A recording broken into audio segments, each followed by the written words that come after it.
Hello and welcome to Indianomics. We have had many sessions of Indianomics on this issue that the Reserve Bank's working group has put on our lap. They've made recommendations on ownership of banks.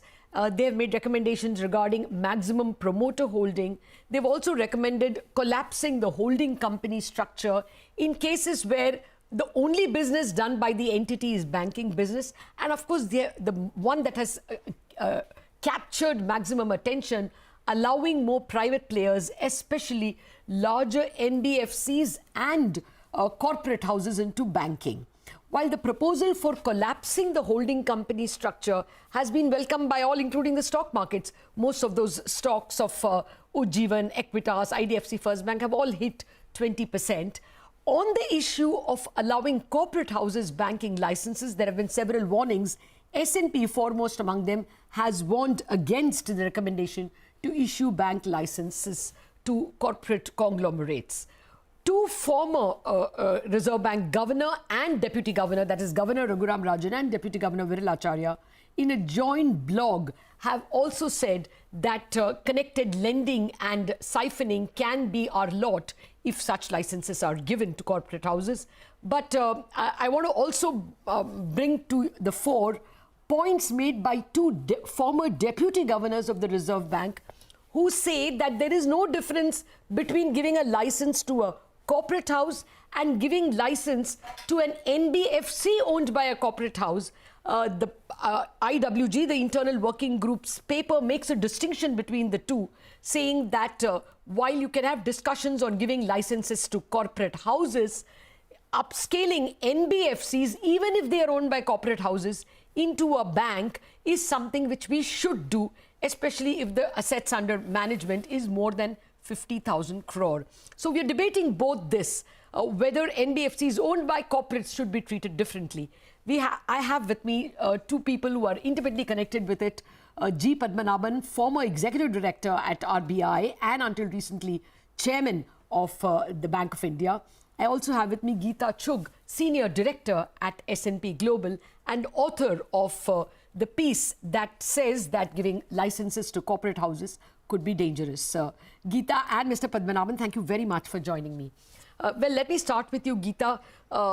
You know, the argument is that if we have very good supervision, if we are able to use big data and a lot of data available with the Ministry of Corporate Affairs on connected entities, then you perhaps can give the license to corporate houses. Your thoughts? So, Lata, as you said, we published a commentary earlier today that we do remain skeptical about awarding new licenses, or rather about allowing corporate ownership in the banks. And our first concern is that corporate governance in India is generally weak. A second concern, and it's something which even the working group seems to have shared, is regarding conflict of interest, concentration of economic power. We all know that, and we have seen that there is a clear issue that if corporates are allowed ownership in the banks, then there is a potential risk of intergroup lending, diversion of funds, as well as reputational risk which could occur. And the third risk is really risk to financial stability, which is really the fact that if a corporate defaults, then the contagion impact of that corporate failure could potentially spread to the financial sector as well. And we all know that the performance of India's corporate sector over the past few years has been weak, with very large level of corporate defaults. In fact, if you look at the Indian banking sector alone, the corporate NPLs at one point of time were close to 18%, which really shows the health of the corporate sector. So in our view, we do believe that at this point of time, allowing corporates to have ownership in the banks is rather has higher risk at this point of time. Okay. We also do acknowledge that the working group has talked about changing the legislation, strengthening supervisory powers, but we think it's probably kind of difficult at this point of time. We do think that RBI will face significant challenges in supervising non-financial sector entities. Okay. And, you know, the supervisory resources could get further strained at a time when the health of India's financial sector is rather weak. Okay. The crisis of confidence that we saw in the finance companies is yet to be fully restored. Sure. So we do think that probably it's a bit too early to allow corporates to own stake in banks. Okay, 1 minute. was not- Too early is one thing. To not allow them at all is quite another. You're saying that at the moment the situation is difficult and therefore they should not. I mean, in any case, it would take a long while before the recommendations are debated, accepted and implemented. But Mr. Padmanabhan, let me get you in there, sir. First of all, in principle, are you opposed to giving licenses, bank licenses to corporates? And secondly, the more important question, if we were to use big data, if we were to, draw data from the MCA, from the registrar of companies, and have a good database on connected entities, is it then after that database, is it safe to give licenses to corporate houses? Good evening, Lata. Thank you for having me on this.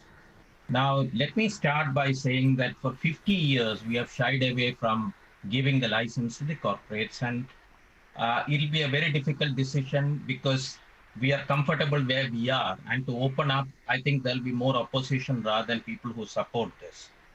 Now, you will also appreciate that in the working group, among the experts whom they got in to talk to them, there was just one who supported this aspect, and everyone else was generally negative about it.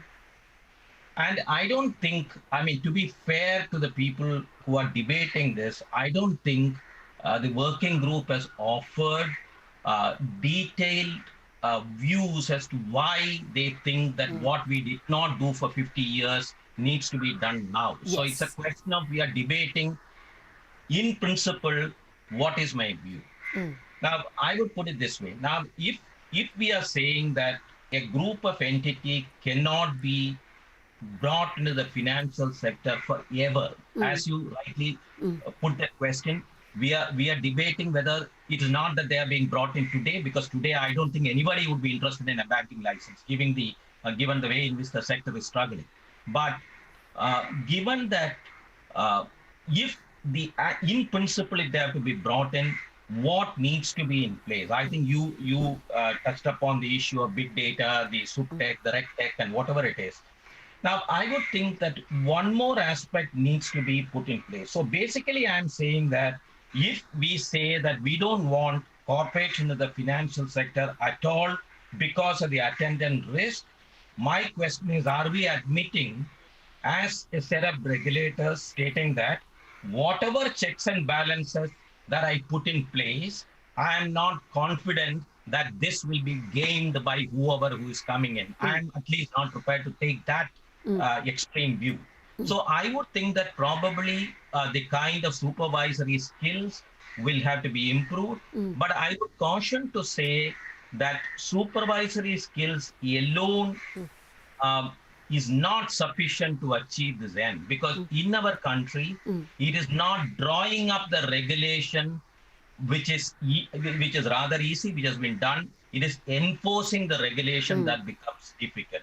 So if the enforcement is completely left to an independent body, Reserve Bank of India or whoever it is, and there is absolutely no interference from whatever quarters, and once we have in place, I think in principle, I would say that it will be hard to say that this sector will have to be completely kept out. Okay. So provided we have all the data, provided we have a regulatory technology, supervisory, RegTech and SupTech, and the independence of RBI as enforcers is ensured, then you will not have an opposition. But maybe that is an idealistic world, sir. Geeta, what would be your position? First on this, that if we were able to upgrade our databases, would you be okay with the giving of licenses? Lata, in my mind, the biggest issue is improving the corporate governance in India. I think we have seen mixed experiences of corporates having ownership stake in banks across the globe. The biggest challenge comes when you have issues about the corporate governance, and we know it's a rather weakness for India, that the corporate governance is relatively weaker for India. We need to be comfortable that all conflicts of interest could be managed. We need to be confident that intergroup lending, diversion of diversion of funds, and all reputational risks could be sorted out. To my mind, unless and until we can resolve this, legislation and supervision alone will not help. And this is really going to be a long-drawn effort to improve the corporate ownership, to the corporate governance in this country. Yeah. It's going to be a multi-year effort. I don't see it. A minor change in legislation is likely to fix that. I take your point that several institutions we have put in have come up short. The boards have not always come up to speed. The auditors have not always come up to speed. And external agencies like regulators also perhaps have fallen short. Okay, now I want to revisit this issue, time permitting. But before that, Mr. Padmanabhan, the other big point which the IWG appears to be making is a distinction between giving corporates licenses and giving NBFCs owned by corporates licenses. They seem to be okay with the latter. Are you okay with that distinction? Earlier when I spoke with Vishwanathan and Mundra, the two former RBI DGs, they thought you can't make that distinction. An NBFC owned by a corporate is as good as giving a corporate a license. Your thoughts? Yeah, true. I mean, before I get into that, if I can take maybe 50 seconds, Sure. I think we need to accept the fact that the corporate governance in this country is ownership neutral. So there's so much of diversion, so much of NPAs have happened, even when we have not given license to the corporate sector. So that is a reality that we must be accepting, and we must be able to work with that. That's one point. I just want to make that point in the passing. But having said that, I think they're right. The NBFC, once you give them, once the corporates are allowed into the NBFC, and then once you have given them, in a way, it'll be better for them to convert them into banks, because the supervision is much tighter as far as the banks are concerned. So from that aspect, probably the thinking of the internal working group is right in saying that, well, they have given NBFC license, they have grown big. So far, we have not had any problems. So let's try a couple of them as a proof of concept and say that we convert them into banks and how it works. It is better. I mean, although all of them bring in similar kind of issues on paper, but why NBFC was thought okay to start with is that there are very few NBFCs who are deposit taking, and secondly, those deposits are not withdrawable on demand. So there is a slight difference between the two. Okay. But having allowed them to grow to this extent, it makes sense. I mean, I find sense in the recommendation that has been made that it's better to convert. Well, let me present their argument as well. Their point was that corporates, or rather, a point of view is that corporates which own NBFCs need to be, monitored. Large NBFCs, over 50,000 crore, need to be monitored like banks. But banks are monitored for two reasons. One, in terms of how they, whether, they're monitoring their loans, making good loans, and also to safeguard depositors. So the argument is that giving the corporates, which are giving licenses to NBFCs owned by corporates, is still dangerous. On the contrary, we should only scale up regulation, but we should not give them licenses. That was the argument that was being made. No, scale up regulation of NBFCs without converting them into banks. Yes. Yes. Well, I think probably NBFCs play a separate role. To say that they will have to be regulated like banks means they will have to be given all the facilities like banks. If you are not giving them various facilities and say that regulation alone I'm going to pick up and say that I'm going to regulate them for banks, That's unfair. to my mind, I think that will be more problematic. Okay, Geeta, your thoughts on this. Would you make a distinction between giving licenses to corporate entities, bank licenses, which you are clearly against, but would you be okay giving licenses to NBFCs owned by corporates? In your note, you have been pretty positive on converting NBFCs to banks. But what about NBFCs owned by corporates? As you very rightly pointed out, we do think there is a clear benefit in allowing finance companies to convert into banks. I mean, there are clear benefits of finance companies converting. They have established distribution networks, they have established an existing client base, they have strong brands, and they have risk management systems, and it's possible for them to convert into a bank. But if you allow an NBFC which is owned by a corporate to convert it into a bank, then it's an indirect way of pretty much allowing a corporate to own a bank. So to me, I really am unable to see that distinction. Okay. How is this superior, and how are the risks addressed in this? if they are still allowed. So probably I'm in the camp of some of the previous governors and deputy governors who have raised this issue, because I really can't make that distinction. If that this provides a backdoor entry to any corporate who wants to own a finance company, who wants to own a bank, that they have a finance company, and over a period of time, when it gains size, you get a banking license. Okay. I'm not sure this is how this would be tenable. I understand it's a working group. It could be one of the thoughts that being debated at the working group level. Okay. But I find it very difficult, and I wonder if it's even legally tenable. Okay. Well, Mr. Padmanabhan, the other point that the Raghuram Rajan Viralacharya paper makes is that even where corporates are well run, it has been the experience of the Reserve Bank that when you gave the license, even the individual who applied was above board. But over time, one or two of them turned rogue. So in this case, where anyway it is a maze of connected companies and layered relationships, would it not be asking for trouble? Well, I think, see, I basically hold the view that in a large country like ours, there'll be a couple of issues which keep happening. But the question is, have overall they've contributed to the system, or these one instance has really pulled down the system beyond, recognition?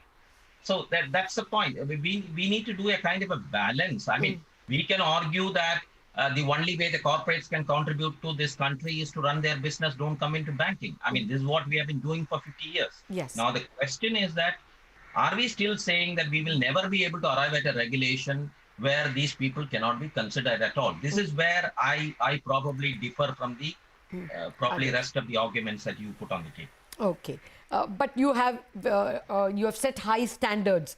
In that, you have the enforcement letter. That is where the problem. I think most of the issues that the system faced even today, I think can be attributed to lack of or absence of taking timely action. If this had been taken, I think things could have been probably avoided to a large extent. Okay. So there in a large country like ours, there are issues, there are pulls and pressures. This is where I'm saying that the enforcement will have to be sort of automatic. Okay. If we can achieve that, then that's fine. Okay. I wish we could, Mr. Padmanabhan. That guarantee isn't there. But thank you very much, Mr. Padmanabhan and Geeta, for joining me in this conversation. So as you can see, SNP's Geeta Chugh strongly saying that she would oppose bank license to corporates and to NBFCs owned by corporate houses. Mr. Padmanabhan saying that if you can upgrade technology to that extent and ensure RBI's independence in enforcing it, then he wouldn't mind. But one wonders if those conditions can be fulfilled. Well, with that, we have to take a break. When we come back, we are going to present arguments by two former RBI heavyweights. RBI former Governor Raghuram Rajan and former Deputy Governor Viralacharya have written a blog strongly advising against giving licenses to corporate houses. More on that after the break.